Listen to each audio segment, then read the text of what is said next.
Magluto, magluto, magluto! Tayo ay magluto! Yo! Magandang hapon. Meron tayong bagong lulutuin ngayon. Sisig, crispy sisig. Iihawin ko sana pero parang alanganin na yung oras namin sa tanghalian kaya ano na lang, in-air fry ko na lang, no?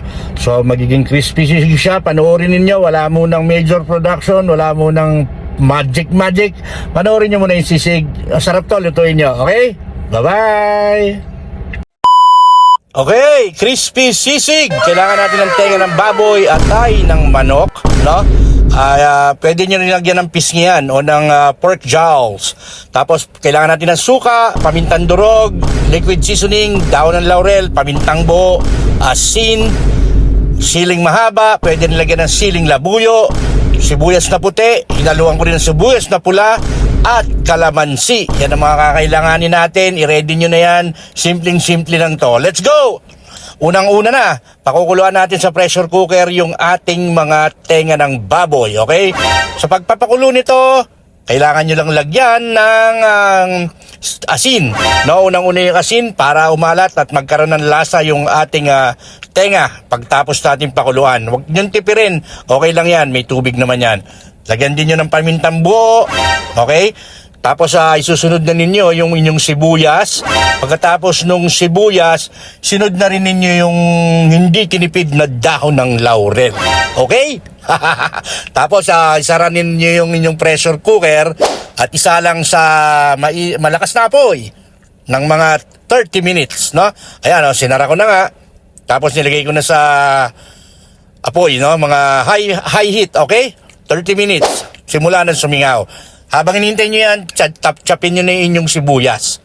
Habang pinapanood nyo, chinachop ko yung aking sibuyas, baka naman pwede namang makalambing ng like, ng comment, ng share, o pwede rin mag-send ng stars, ha?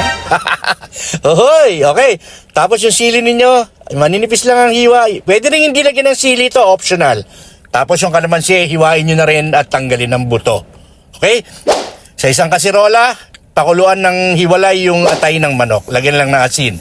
Pag tumutunog na ng ganyan yung inyong rice cooker, buksan na ninyo. Ganito ang itsura niyan. Yan. Ganda. Ang bango niyan nung binuksan ko. Napakasarap niyan. Tapos hiniwalay ko muna at in-air dry. Sa pag-i-air dry, pwede nyong itapat sa electric fan, pwede nyong pahipayan, pwede nyong hipan. Alright. So yan. Hiniwalay ko na nga yun sa akin, yung ginagawa ko, no? At pagkatapos yan, pag malamig na yan, yan, no? Musok-usok pa yung binidyo ko na yan, eh. Pero, habang pinalalamig yan, tapos kinuha ko yung aking air fryer, dahil nga wala akong oras, hindi ko na siya maiihaw, magpapabaga pa. Mas mabilis sa air fry. So, magiging crispy sisig siya. Okay? Tapos nilagay ko, tinodo ko yung temperature ng aking air fryer, 30 minutes. Tapos sa kabilang, babaligtarin nyo sa kabilang side, 15 minutes. Tapos kumuha ko ng blender, yung pinakuluan kong atay ng manok, nilagay ko doon, nilagyan ko rin ng asin. Tapos nilagyan ko rin yan siyempre ng paminta. Pag may asin, may paminta. Alright. Tapos nilagyan ko ng suka, mukasim. Alright. Pampasarap yan at pampaasim. Tapos nilagay ko yung aking huwag natin sabihin yung tatak, liquid seasoning. Kahit anong seasoning pwede nyo ilagay dito, kaya lang sa sisig, ito ang nakasanayan. Okay, tapos ilagyan ko ng konting tubig para ma-blender lang siya ng maayos ng ganyan. Okay? Pagkatapos yan, ito na yung mahirap na parte, yung tadtaran. Mas maraming tenga, mas maraming tatadtarin. Naku po, simulan niya at baka abutin kayo ng maghapon. Ayan na nga, ganyan lang pagtadtad niyan, no? Bahala ka kung gaano kalalaki. Gusto mo durog na durog, bite size. Bahala ka kung gaano kalaki ang gusto mo. Ako yung sakto lang, medyo chunky, no? Para hindi ako mahirapan magtadtad. Yan. Nakita yan, nilutong na laman yata. Sinalo ko na yung aking sibuyas. Siyempre, magkahalong puti at pula. Nilagay ko na rin yung siling berde.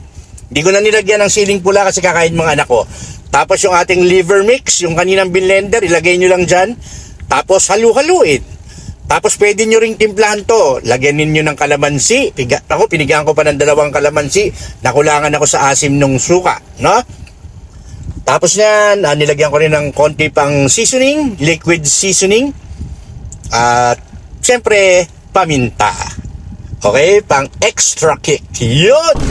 Tapos hinalo-halo ko lang. Mekos-mekos mo lang yan, insan. At kumuha ko ng sizzling plate. Siyempre, para sizzling, sisig yan eh. Oh, sinaling ko na. Ayan na. Kuha na kayo ng kanin. Bigyan ko ng daon ng sibuyas sa ibabaw para maganda sa video. Pero walang kinalaman sa sisig yan. Wala kasi akong siling pula. Okay na rin yan. O yan, ang sarap mga tol. Oh, bahaw na. At kakain na. Let's go! Let's go!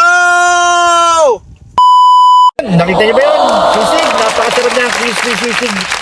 Pwede nyo lagyan ng labuyo. Ikaw bahala kung paanghangin nyo. Pero napakasarap yan. Subukan ninyo sa inyo, no? Tapos balitaan nyo ako kung nasarapan kayo. Okay ba yun? Till next video. Bye-bye!